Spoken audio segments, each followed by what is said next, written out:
Hi everybody! In this video, we'll have a glance at how to work with calculated values in our component.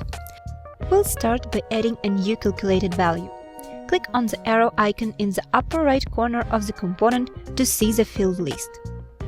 You can open the Calculated Values pop-up window via a button in the Values box or via the button at the top of the field list.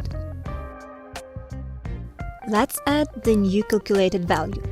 Firstly, we enter a value's name. Then, we compose a formula.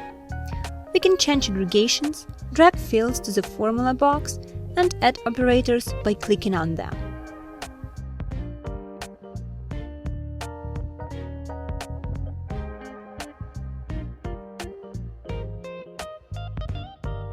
Here, we also see the Calculate Individual Values checkbox.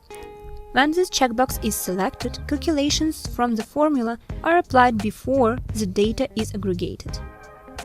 Once the formula is ready, we click Apply to add our new value to the field list.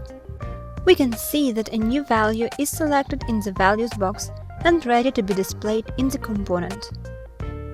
All calculated values can be seen in the All Fields list. They are always shown in the end inside the Calculated Values folder. To edit an existing calculated value, press the editing icon next to the value name. Here, we see the editing pop-up window where we can update all necessary details. Let's change the name and click Apply to save the changes. In the field list, we see the updated value. If we want to delete a calculated value, we need to open the editing pop-up window and click the Recycle Bin icon there.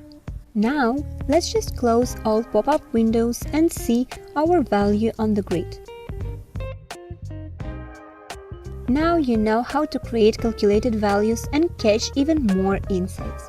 Thank you for watching us and see you in the next video.